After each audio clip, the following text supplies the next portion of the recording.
Il était question ce matin dans les sujets d'art, justice, liberté. Il y avait 2 séries, un général et technologique. Et pour nous aider à nous y retrouver, pour nous corriger, Raphaël Enthoven, bonjour, merci d'être en direct sur BFM TV. Vous êtes écrivain, prof de philo. Si on prend d'abord le sujet sur l'art, c'était la filière générale. Les pratiques artistiques transforment-elles le monde ? Oui, le piège portait sur la notion de transformation. C'est-à-dire, est-ce qu'on transforme le monde de façon radicale ou est-ce qu'on transforme le regard qu'on porte sur le monde ? Et à partir de cette alternative, on peut travailler sur une révolution artistique au 19e siècle qui consistait à représenter des choses laides, à trouver de la beauté dans de la laideur, des fleurs dans du mal, à faire de la beauté avec une charogne. Bref, à modifier non pas le monde lui-même, mais le regard qu'on porte sur lui. C'est la façon dont on transforme le monde. Et ensuite, insister peut-être dans un second temps sur la pauvreté d'un art qui serait soumis à l'ambition politique de transformer le monde. Par exemple, le réalisme socialiste.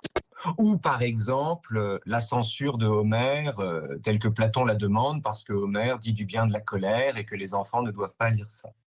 Et donc vous avez, si vous voulez, cette alternative entre d'un côté l'art qui modifie notre regard sans toucher au réel, et de l'autre côté l'art qui, quand il se soumet à un projet politique, ne donne plus rien. Et moi, j'aurais terminé sur un retour à la notion de pratique artistique à travers l'idée de provocation. C'est-à-dire, en fait, la seule façon, me semble-t-il, pour l'art de transformer concrètement les choses, c'est d'abuser de la notion de provocation. Le rôle des artistes est d'être provocateurs, c'est-à-dire pas provocateurs gratuitement, mais d'user et d'abuser de la liberté dont ils disposent, parce que le plus grand danger et le plus grand conservatisme et le plus grand obstacle à toute transformation du monde, c'est l'autocensure. Et donc, s'il y a un projet politique, une ambition politique que les artistes peuvent avoir en commun, me semble-t-il, c'est celle-là.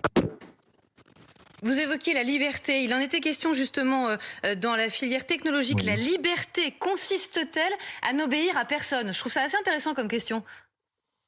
Oui, c'est beau, hein. Mais c'est-à-dire qu'en fait, c'est beau parce que n'obéir à personne en soi est une illusion. Il n'y a pas plus malléable qu'un insoumis. Enfin, un insoumis, j'entends de façon générale. Oui, tout à fait, tout à fait. Aucune connotation, bien sûr. Il n'y a pas plus malléable que celui qui croit, pour le dire autrement, pardon, pour éviter les malentendus, il n'y a pas plus malléable que celui qui croit n'obéir qu'à lui-même quand il désobéit à tout le monde, aux puissants, aux traités européens, etc. Alors qu'il se conduit exactement comme son gourou lui demande de faire. Et si vous voulez, c'est l'idée qu'il y a moins de liberté dans l'arrogance de celui qui croit qu'il pense tout seul, que dans l'humilité de celui qui sait en fait qu'il n'en est rien. Une dernière peut-être sur la justice. Revient-il à l'État de décider de ce qui est juste ? Juste un point sur la liberté, pardon. Un point, c'est le syndrome de l'escalier. La liberté, c'est d'obéir aux ordres qu'on s'est soi-même donnés. C'est pour ça que la démocratie, malgré la loi qui s'impose à nous, est un régime de liberté dans la mesure où les lois qui s'imposent à nous sont des lois qui, censément, sont portées par des gens que nous avons élus. Donc la liberté, c'est d'obéir à la loi qu'on s'est soi-même donnée ou aux ordres qu'on se donne à soi-même. En cela, il n'y a pas d'autre régime de liberté que la démocratie. Voilà. Alors justement, à propos de démocratie, revient-il à l'État de décider de ce qui est juste ? Ouais, là encore, tout dépend de ce qu'on entend par justice. Si la justice, c'est de répartir les choses selon un critère comme le besoin ou comme le mérite, selon les gouvernants, on est pleinement dans le rôle de l'État. Si la justice, c'est le nom général donné par des idéologues à une certaine idée du bien qu'ils veulent imposer à tous, alors un État qui décide de la justice, c'est l'Iran. C'est une dictature, c'est une théocratie. Pour le dire simplement, l'État est garant de la justice, il est garant de nos lois, de nos libertés, de nos droits, du refus de la sanction qui porte sur le refus de porter le masque en période de pandémie. Mais ce rôle qu'il se donne n'a rien à voir avec l'idée même de justice en théocratie, c'est-à-dire l'idée d'un bien qui imposerait, par exemple, aux gens de s'habiller d'une certaine manière. C'est toute la différence qu'il y a, par exemple, entre défendre la République et défendre la France. Quand on défend la France, les principes au nom desquels on se bat, les lois, entre guillemets, qu'on se donne, trouvent leur force dans une tradition qui en elle-même n'est pas questionnée. Alors que quand on défend la République, c'est au nom de principes qui, pour le coup, et il appartient pour le coup à l'État de les fixer, de les maintenir et de les tenir.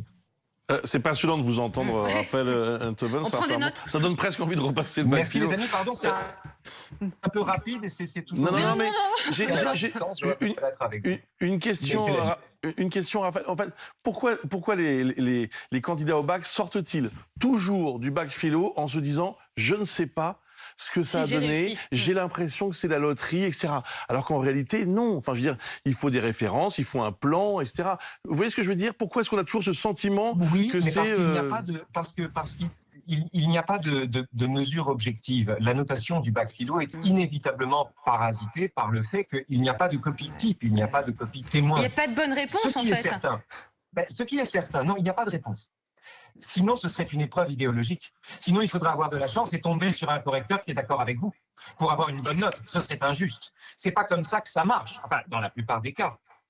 Ce qui se passe, c'est que ce qu'on évalue, c'est la cohérence, c'est le souci de réfléchir, c'est l'envie de penser contre soi-même, c'est la capacité à donner à une autre thèse que celle qu'on veut défendre toute sa chance pour en mesurer les impasses. C'est ça, c'est cette façon de creuser les sujets qui est évaluée. Et outre la qualité d'une orthographe, de l'orthographe, de la syntaxe et d'un raisonnement.